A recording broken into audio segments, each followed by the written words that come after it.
Saudara, Badan Pengelola Tabungan Perumahan Rakyat angkat bicara soal aturan iuran Tapera yang memotong 3% gaji karyawan. Komisioner BP Tapera menyatakan iuran Tapera 3% adalah untuk stabilitas bunga cicilan KPR. Aturan soal iuran tabungan perumahan rakyat yang memotong 3% gaji karyawan masih mengundang banyak tanya. Komisioner Badan Pengelola Tabungan Perumahan Rakyat Heru Pudio Nugroho menegaskan iuran Tapera 3% adalah untuk stabilitas bunga cicilan KPR. Selain itu, konsep gotong royong dalam program Tapera bertujuan membantu masyarakat berpenghasilan rendah yang belum punya rumah dengan ikut menabung. Yang itu aspek sustainability-nya kita jaga, ya, jangka panjang, gitu ya, untuk bisa membantu pembiayaan perumahan bagi MPR agar bisa memiliki rumah yang layak dan terjangkau. Ya, tentunya kalau nanyanya sampai berapa lama waktu bisa punya rumah, ya kita harus berhitung juga dari dana yang kita optimalkan, ya, karena prinsip dari Tapera sendiri adalah atau BP Tapera adalah collecting, growing, dan distributing. Kan ya untuk membantu kemanfaatan KPR-nya supaya penerima KPR-nya peserta yang belum memiliki rumah dapat fasilitas KPR dengan bunga yang sangat terjangkau. Sementara itu, Menteri Keuangan Sri Mulyani belum berkomentar banyak soal tata kelola iuran Tapera. Sri Mulyani menyebut akan menjelaskan sekaligus melakukan sosialisasi soal Tapera dalam konferensi pers Jumat siang. Gitu Bu Ani, sedikit aja Bu Ani. Sedikit aja Bu, mau konfirmasi masalah Tapera itu Bu Ani, karena kan banyak yang tata kelolanya dipertanyakan. Jadi proses tata kelolanya gimana Bu? Itu jadi pertanyaan Bu. Bakal dievaluasi, katanya diminta sosialisasi Bu sama Erlangga Bu. Bu nggak takut daya beli keganggu itu Bu? Besok kompres ya di istana. Besok ada konferensi pers soal itu.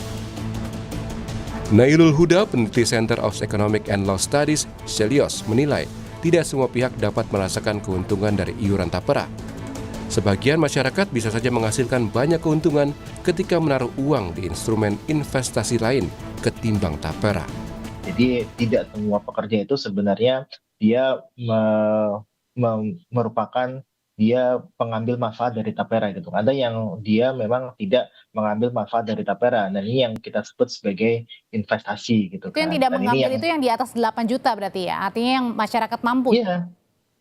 Iya, yang masyarakat mampu. Dia tidak mengambil Tapera dan ini mereka hitungannya adalah investasi. Tapi investasi yang nggak liquid gitu. Nah ini yang kita pertanyakan gitu kan, bahwa apakah sudah dihitung dengan adanya opportunity cost tentunya. Ketika tidak liquid ini kan menimbulkan opportunity cost kan. Ketika kita butuh uangnya, ketika kita ya ada bisa bilang kebutuhan mendadak, kita nggak bisa mengambil. Baru bisa mengambil ketika kita pensiun dan memasuki umur 58 tahun. Itu kan sebuah kebijakan yang menurut saya tidak wajib. Undang-Undang Nomor 4 Tahun 2016 tentang Tabungan Perumahan Rakyat direvisi melalui PP Nomor 25 Tahun 2020. Tapera tidak hanya diperuntukkan untuk PNS, tapi semua pekerja yang memiliki penghasilan senilai upah minimum wajib jadi peserta Tapera. Lalu kembali direvisi melalui PP Nomor 21 Tahun 2024 pada 20 Mei 2024. Dalam PP 21 Tahun 2024 Pasal 15 disebutkan bahwa besaran simpanan peserta ditetapkan sebesar 3% per bulan dari gaji atau upah peserta dan penghasilan untuk peserta mandiri. Peserta pekerja ditanggung bersama pemberi kerja sebesar 0,5% dan pekerja sebesar 2,5%. Sebelum terbentuk Tapera, badan ini bernama Bapertarum PNS atau Badan Pertimbangan Tabungan Perumahan Pegawai Negeri Sipil. Badan ini dibentuk dari Kepres Nomor 14 Tahun 1993 dan ditetapkan tanggal 15 Februari 1993. Tugasnya membantu membiayai usaha peningkatan kesejahteraan PNS dalam bidang perumahan, baik PNS pusat maupun daerah dengan pemotongan gaji.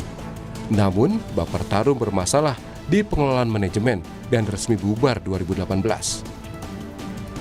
Dana dari Bapertarum dialihkan ke Tapera sebesar 11,8 triliun rupiah atau 5,04 juta peserta PNS. Dan baru dikembalikan ke peserta tahun 2023 sebesar 1,8 triliun rupiah kepada hampir 446.000 PNS. Presiden Jokowi sebelumnya menyatakan telah menghitung soal aturan iuran tapera sebelum menaikkan kebijakan ini. Jokowi menilai pro kontra jadi hal biasa dalam aturan baru. Liputan Kompas TV. Saudara, pro dan kontra soal aturan iuran tapera muncul di antara masyarakat, utamanya para pekerja. Mereka menilai aturan ini memberatkan dan harus dikaji ulang. Efektif lah, gitu.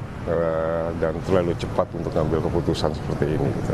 Harusnya kan diinformasikan dulu ke masyarakat atau kemana. Jangan langsung itu. Ya memang sih, ya ada pro kontranya itu sampai kalau saya sih nggak setuju aja. Kalau buat saya pribadi sih agak kurang ya, karena kalau kita yang udah punya rumah sendiri kan kayaknya nggak efektif lah gitu. Mungkin kalau untuk yang lain-lain mungkin yang mereka lebih oke lah, belum ada rumah yang masih single mungkin kayak gitu oke lah. Sejujurnya sih nggak setuju ya, karena harusnya tapera itu harus untuk pekerja-pekerja yang masih single gitu, yang fresh graduate gitu, dan itu sangat mungkin akan membantu ya. Kalau untuk kami yang udah berkeluarga kayaknya nggak cocok deh gitu. Apalagi saya sudah punya rumah gitu kan. Kalau menurut saya cukup memberatkan ya, karena kan selama ini kita udah banyak potongan ya dari PP 21, terus jam sostek gitu sih. Kalau menurut saya dengan tapera ini yang mungkin manfaatnya nggak bisa langsung dirasakan, mungkin buat karyawan seperti saya ya itu cukup memberatkan. Kalau menurut saya sih kurang tepat aja ya, karena dari perusahaan juga kita juga udah banyak banget potongan-potongan dari perusahaan, entah itu dari BPJS, tenaga kerja, sampai asuransi gitu. Menurut saya sih ya kurang tepat aja sih untuk 3% tersebut. Menurut saya pribadi cukup sepertinya akan memberatkan baik itu PNS, pegawai BUMN maupun swasta lainnya, karena ada potongan-potongan lainnya yang kita butuhkan. Nah, selain tapera itu kan kita juga udah ada potongan lain nih seperti BPJS dan lainnya. Nah, yang menjadi polemik itu karena si tapera ini diduga ataupun dianulir akan bisa mulai dicairkan ketika si pegawainya pensiun, atau bahkan ada pegawai juga yang sebenarnya udah punya rumah kan, tetapi kenapa harus punya potongan tapera itu untuk subsidi silang. Ketua Asosiasi Pengusaha Indonesia, Sinta Wijaya Kamdani, meminta pemerintah untuk mengoptimalkan manfaat layanan tambahan atau MLT perumahan pekerja bagi peserta program jaminan hari tua BPJS Ketenagakerjaan sebagai ganti tapera. Apindo menilai program tapera memiliki mekanisme yang sama dengan BPJS Ketenagakerjaan.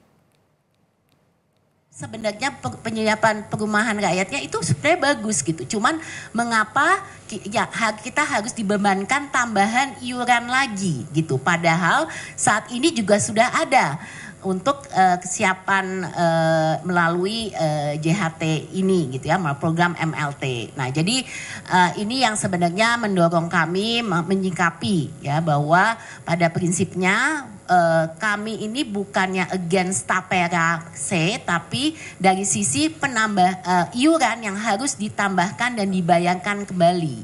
Nah, kalau kami melihat sebenarnya kalau konsep ini mau dipakai, pertama kalau tamanya tabungan ya sukarela aja gitu. Jadi tidak perlu mengharuskan pemberi kerja dan pekerja untuk mengiur. Saudara, hari ini Badan Pengelola Tabungan Perumahan Rakyat atau BP Tapera akan menggelar konferensi pers. Untuk informasi selengkapnya kita sapa jurnalis Kompas TV Dipo Nurbahagia di Istana Kepresidenan Jakarta. Dipo, selamat siang. Ramai kemudian penolakan pengusaha dan pekerja terkait iuran tapera. Apakah pemerintah akan mengkaji ulang kebijakan tersebut, Dipo? Selamat siang Sisko dan juga saudara. Untuk menjawab pertanyaan Anda, kalimat yang nampaknya paling tepat adalah tentu pemerintah akan melakukan evaluasi serta kajian seiring implementasi dari kebijakan tapera itu sendiri. Artinya evaluasi dan kajian tentu akan terus dilakukan oleh pemerintah dengan menyerap aspirasi oleh seluruh pihak. Tetapi di sisi lain nampaknya peraturan terkait dengan tapera ini masih akan terus berjalan. Karena kita tahu juga bahwa maksimal tapera ini diimplementasikan yaitu pada tahun 2027. Ini juga dikuatkan dengan pernyataan yang sebelumnya sudah disampaikan oleh Presiden Joko Widodo yang seakan mengeluarkan nada normalisasi atas polemik ataupun pro kontra yang kemudian lahir di tengah masyarakat. Bahkan pada saat itu ketika Presiden ditanyakan terkait dengan iuran tapera, Presiden nampak mewajarkan pro kontra yang lahir di tengah publik dan menyamakan kejadian ini dengan kondisi pada saat pemerintah mengeluarkan kebijakan terkait dengan peserta BPJS Kesehatan non penerima bantuan iuran untuk mendaftar. Nah, analogi ini juga menarik karena tentu BPJS Kesehatan adalah suatu kebijakan yang betul ada pro kontra di tengahnya ketika ada aturan non penerima bantuan iuran untuk kemudian juga membayar, tetapi di sisi lain jaminan ataupun manfaat yang diterima oleh publik ini dapat dirasakan secara langsung. Artinya ketika sudah membayar iuran, publik yang sakit dapat merasakan akses layanan kesehatan gratis di rumah sakit. Nah, pertanyaannya yang kemudian begitu banyak menuai pro dan kontra adalah apa jaminan dari iuran tapera? Apakah pemerintah dapat memastikan bahwa masyarakat yang belum punya rumah dan dipotong gajinya untuk membayar iuran tapera ini sudah pasti dapat rumah? Ini yang kemudian masih menjadi pertanyaan oleh publik, belum lagi soal pekerja yang sudah punya rumah tetapi juga ini masih diwajibkan untuk kemudian membayar iuran tapera sebagai semangat gotong royong untuk membantu dalam tanda kutip masyarakat yang belum memiliki rumah ataupun dengan mekanisme subsidi silang. Ini yang kemudian nampaknya harus diperjelas oleh pemerintah meskipun pemerintah menyebut bahwa masyarakat yang sudah punya rumah dan membayar iuran tapera ini dapat memanfaatkan tapera sebagai tabungan dan dapat diambil pada saat masa pensiun, tetapi tentu ini juga masih harus diformulasikan kembali agar semua pihak dapat merasakan manfaatnya. Nah, untuk menjawab apa yang kemudian menjadi polemik di tengah publik, nanti sekitar pukul 2 siang waktu Indonesia Barat, pemerintah akan melakukan konferensi pers di kantor staf presiden. Tujuannya adalah tentu selain menjawab keresahan publik terkait dengan potongan ataupun iuran tapera, tetapi juga diharapkan momentum ini juga dapat menjawab sejumlah pertanyaan publik terkait dengan iuran tapera. Belum ada keterangan resmi terkait dengan apa saja yang kemudian nanti akan dibahas, tapi kalau kita coba analisa sedikit tentu akan ada beberapa hal yang disampaikan, seperti misalnya bagaimana kemudian nanti kejelasan soal mekanisme potongan dana tapera, kemudian juga siapa saja yang nanti dipastikan akan wajib mengikuti dan juga membayar iuran tapera, dan yang tidak kalah penting adalah kejelasan soal manfaat tapera itu sendiri bagi para pengiurnya. Nah, kalau kita berbicara soal aturan tapera, memang ada sejumlah manfaat yang kemudian kemungkinan besar nanti akan disosialisasikan oleh pemerintah.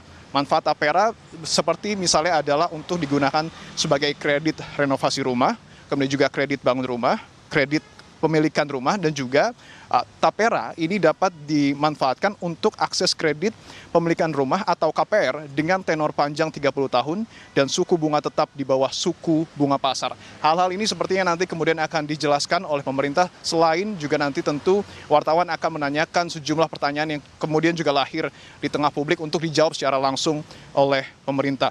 Konferensi pers ini sendiri juga nanti akan dihadiri secara langsung oleh Kepala Staf Presiden Muldoko, kemudian juga ada Komisioner BP Tapera Heru Pudio Nugroho, ada juga sejumlah pihak dari Kemenaker, PUPR, dan juga Kementerian Keuangan yang juga nanti perwakilan yang akan hadir, dan juga nanti akan ada penerima manfaat tapera. Momentum ini juga menarik karena sebelumnya beberapa hari yang lalu ataupun bahkan pada hari kemarin, wartawan ini terkesan kesulitan untuk kemudian meminta kejelasan dari pemerintah terkait dengan iuran tapera. Seperti misalnya kemarin kami mencoba menanyakan hal ini kepada Menteri Sekretaris Negara Pratikno, tetapi sayangnya tidak ada jawaban yang secara spesifik dijelaskan, dan bahkan Pratikno meminta pertanyaan tersebut disampaikan kepada Menteri PUPR dan juga Menteri Keuangan. Menariknya lagi, pada hari yang sama, di tempat yang berbeda, Menteri Keuangan saat ditanyakan hal serupa, ini justru tidak menjawab secara spesifik juga.